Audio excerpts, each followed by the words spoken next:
आज जो हमने 5 फरवरी से शुरू किया था सवाल उठाने का और प्रधानमंत्री से गुजारिश की थी कि वो अपना चुप्पी तोड़ें इस अडानी मामले पर, हमने 100 सवाल पूछे थे।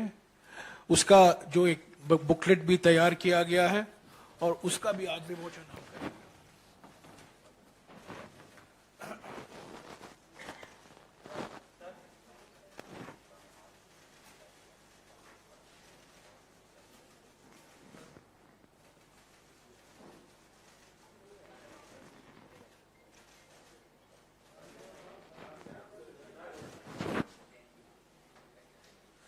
तो ये सवाल, इसके बारे में अभी अमिताभ आपको विस्तार में जानकारी देंगे, और उसके पहले मैं कुछ कहना चाहता हूं।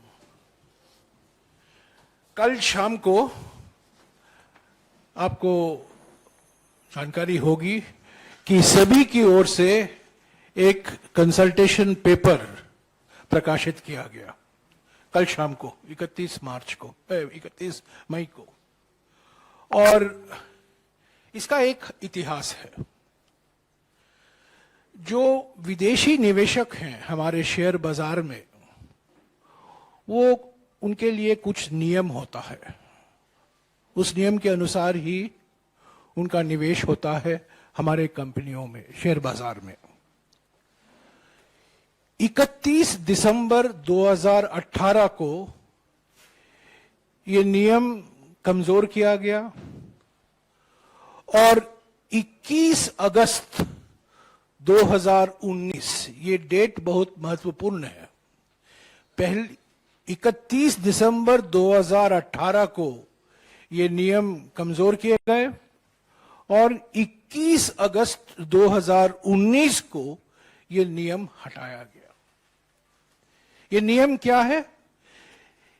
इस नियम के अनुसार जो विदेशी निवेशक हैं हमारे शेयर बाजार में, उनके पीछे हैं कौन, उनके मालिक हैं कौन, उनमें पारदर्शिता लाने के लिए ये नियम बनाए गए थे। जो निवेशक हैं, असली निवेशक कौन है? ये शेल निवेशक नहीं, नाम के वास्ते निवेशक नहीं। उनके पीछे परम निवेशक कौन है, मुख्य निवेशक कौन है?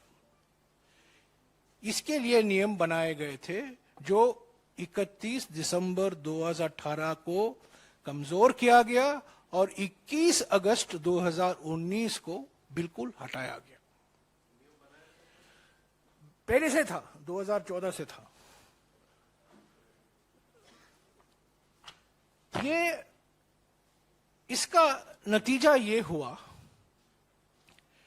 शेल कंपनियां बनी, शेयर बाजार में विदेशी निवेशक आए, पर इनके पीछे हैं कौन? इनका पता है क्या? कौन है ये फॉरेन पोर्टफोलियो इन्वेस्टर?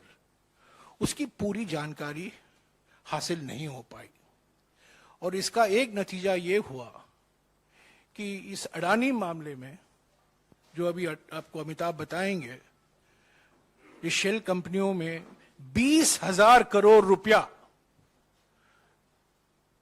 कहां से आया, किसका है, इसकी जानकारी अभी तक किसी को हासिल नहीं हो पाई है।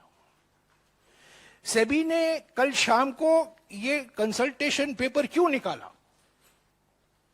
ये कंसल्टेशन पेपर क्या कहता है कि जो पहले नियम थे उसको हम फिर से वापस लाएंगे। जो 2018 में जो हमने किया था वो गलत था, 2019 में जो हमने किया था वो गलत था।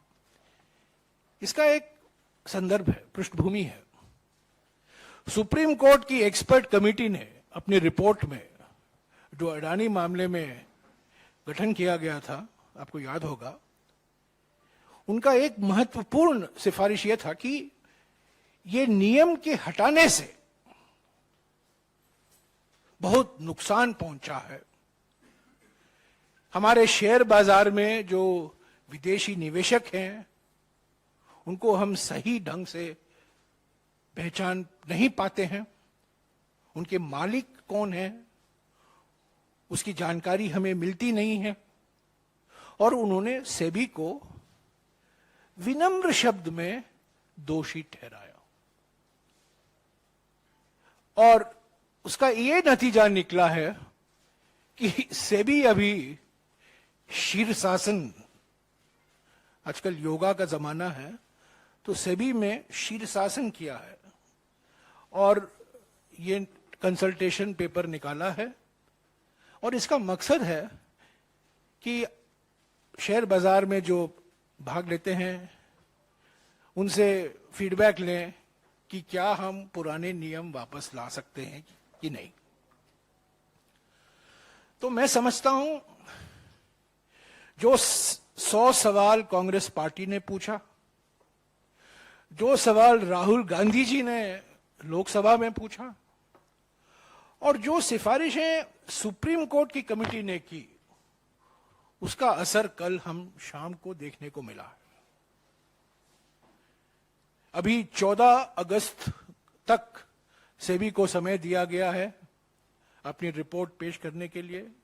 उसके बाद क्या होगा हमें पता नहीं है, पर यह शुरुआत है पारदर्शिता की ओर में। जो पारदर्शिता 2018 और 2019 में खत्म किया गया था, कुछ चुने हुए पूंजीपतियों के फायदे के लिए, वो अभी हमारे हम अडानी के हैं कौन श्रृंखला के कारण, सुप्रीम कोर्ट की विशेषज्ञों की समिति के कारण अभी सेबी ने अपना रवैया बदला है और अभी उन्होंने संकेत दिया है कि ये नियम फिर से हम बदल सकते हैं। पर सवाल ये है कि क्या ये नियम भविष्य से लागू होगा कि ये नियम पिछले 4-5 साल में जो पूंजी निवेश आया है हमारे शेयर बाजारों पे, उस पर भी लागू होगा कि नहीं, उस पर बहुत बड़ा सवाल है। असली सवाल जो है 20,000 करोड़ रुपया जो शेल कंपनियों में निवेश किया गया है, उसके मालिक है कौन। तो साथियों, ये जो बुकलेट है अंग्रेजी में है, हिंदी में है और अन्य भाषा में भी है। ये 100 सवाल जो हमने 3 महीने में पूछे थे, इसका एक ही मकसद था कि सुप्रीम कोर्ट कमेटी सीमित तरीके से जांच कर पाएगी। मोडानी घोटाले के बारे में अगर आपको सच्चाई जाननी है तो सिर्फ जेपीसी के रास्ते से ही आपको पूरी सच्चाई बाहर निकलेगी। इसीलिए हमने पार्लियामेंट के अंदर, पार्लियामेंट के बाहर जेपीसी की मांग की और जब मॉनसून सत्र आएगा, हम नए पार्लियामेंट बिल्डिंग में बैठेंगे, तब भी पहली मांग जेपीसी की ही होगी। ये मांग से हम पीछे हटेंगे नहीं। सभी विपक्ष पार्टियां एक हैं, एकजुट होकर इस मोडानी मामले में जेपीसी का गठन, इस पर हम दबाव सरकार पर बरकरार रखेंगे। तो अभी अमिताभ दुबे आपको इस बुकलेट के बारे में कुछ जो महत्वपूर्ण बात है उस पर आपको कुछ जानकारी देंगे। अमिताभ। थैंक यू जयराम जी। जैसे जयराम जी ने कहा, 5 फरवरी से हमने प्रधानमंत्री नरेंद्र मोदी जी से 100 सवाल पूछे थे इस श्रृंखला में। एक जवाब अभी तक आया नहीं है, लेकिन हमने इन सवालों को इस बुकलेट में एक साथ रखा है। मैं संक्षिप्त में आपको आउटलाइन कर देता हूं इस बुकलेट के अलग अलग सेक्शंस में हमने क्या डाला है। पहला सेक्शन है अडानी समूह के खिलाफ आर्थिक अपराधों के गंभीर आरोप। पहला सवाल या पहला ग्रुप ऑफ क्वेश्चंस है ऑफशोर शेल कंपनियों से संबंधित, शेयरों में हेराफेर और विनोद अडानी का इसमें योगदान क्या है, इसके बारे में सवाल हैं। दूसरा है एफपीओ के लिए निवेशकों पर दबाव बनाना। जो 20,000 करोड़ का एफपीओ था जो फेल हो गया, उसमें किस प्रकार का दबाव किसने डाला, सरकार के किन सीनियर मिनिस्टर्स ने डलवाया, फोन कॉल्स कहां से आए, इनके बारे में कुछ सवाल हैं। तीसरा है जनता और नियामकों से झूठ बोलना, कि एक उदाहरण है कि विनोद अडानी का क्या रिश्ता है इन कंपनियों में। हर महीने इनकी कहानी बदलती गई, कभी कहा वो प्रमोटर हैं, कभी कहा इनका कोई रिश्ता नहीं है। तो इस बात को साफ करने के लिए हमने कुछ सवाल पूछे थे। अडानी समूह की कंपनियों और संबंधित पक्षों के अनुचित लेन देन, यानी कि रिलेटेड पार्टी ट्रांजैक्शन, जिसके बारे में सुप्रीम कोर्ट कमेटी ने भी कहा है। कई लोगों का ने ये कहने की कोशिश की है कि ये क्लीन चिट है। पहली बात है कि ये रिपोर्ट अडानी के बारे में कुछ कहती नहीं है, वो क्लीन चिट का सवाल उठता ही नहीं। अगर किसी का क्लीन चिट है तो सेबी के बारे में क्लीन चिट दिया गया है। और जैसे कि जयराम जी ने बताया, अजीब सा क्लीन चिट है कि क्लीन चिट दिया जाता है कि there has been no regulatory failure, और 2 हफ्ते बाद सेबी का एक पेपर आता है कि हम नियमों को कैसे स्ट्रेंथन कर सकते हैं। तो इसके बारे में भी कई सवाल हैं। और इस सेक्शन का 5वां है विदेशी नागरिकों के साथ संबंध। चैंगचुंग लिंग के बारे में हमने बात की है। चीनी नागरिक जो इन बिजनेसेस में मिले जुले हैं, जिनके खिलाफ चार्जशीट्स लगाए गए हैं पहले अगुस्ता वेस्टलैंड केस में, और भी अलग आरोप हैं, इनके बारे में सवाल है। दूसरा सेक्शन है मोदी सरकार द्वारा राष्ट्रीय संपत्ति का हस्तांतरण। एयरपोर्ट्स के बारे में तो हम सब जानते हैं कैसे मोनोपोली बनवाई गई इनकी। पोर्ट्स में भी इनकी मोनोपोली लगातार बढ़ती जा रही है। 30% पोर्ट बिजनेस देश का इनके हाथ में है, 40% इनका डिक्लेयर्ड गोल है। कृषि काले कानून, किस प्रकार काले कानून के माध्यम से इन्हें कृषि उद्योग, कृषि से संबंधित जो व्यापार है उनको सौंपने की कोशिश की थी। पावर और ऊर्जा, राष्ट्रीय सुरक्षा, अचानक से इजराइल और इंडिया के बीच, भारत के बीच जो भी डिफेंस रिलेशनशिप है, किस प्रकार एक के हाथ डाली रिलेशनशिप एक हाथ में डाली जा रही है। और शहरी विकास, अर्बन डेवलपमेंट के काफी कॉन्ट्रैक्ट्स हैं। तीसरा सेक्शन है मोदी सरकार द्वारा विदेश नीति का दुरुपयोग। बांग्लादेश, इजराइल के बारे में तो मैं बता चुका आपको। रूस, इटली, श्रीलंका। बांग्लादेश में जो पावर गोड्डा, झारखंड गोड्डा में एक पावर स्टेशन है, जिसके बारे में अनेक आरोप लगाए गए हैं। एक मुख्य आरोप यह है कि जो परमिशंस दी गई हैं, जो नियम बदले गए इस पावर प्लांट से संबंधित, उससे झारखंड की आवाम को 7,400 करोड़ का घाटा हुआ है। उनकी पावर की कीमत 7,400 रुपए बढ़ी है। तो इसके बारे में भी अनेक सवाल हैं। श्रीलंका में आपको पता ही, विंड फार्म में और जो पावर प्लांट है वो प्रोजेक्ट है। विदेश मंत्री हैं श्रीलंका मोदी, को ये बात कह चुके थे। श्रीलंका के पार्लियामेंट के सामने उनके एक पावर रेगुलेटर ने कहा था, एनर्जी रेगुलेटर ने कहा था कि जो विंड प्रोजेक्ट है उसके लिए भी श्रीलंका के राष्ट्रपति पे मोदी जी का सीधा दबाव पड़ा था ताकि वो प्रोजेक्ट अडानी जी को दिया जाए। ये भी उन्होंने ऑन द रिकॉर्ड कहा था और फिर वापस ले लिया था दबाव पे आके। तो इनके बारे में भी सवाल हैं।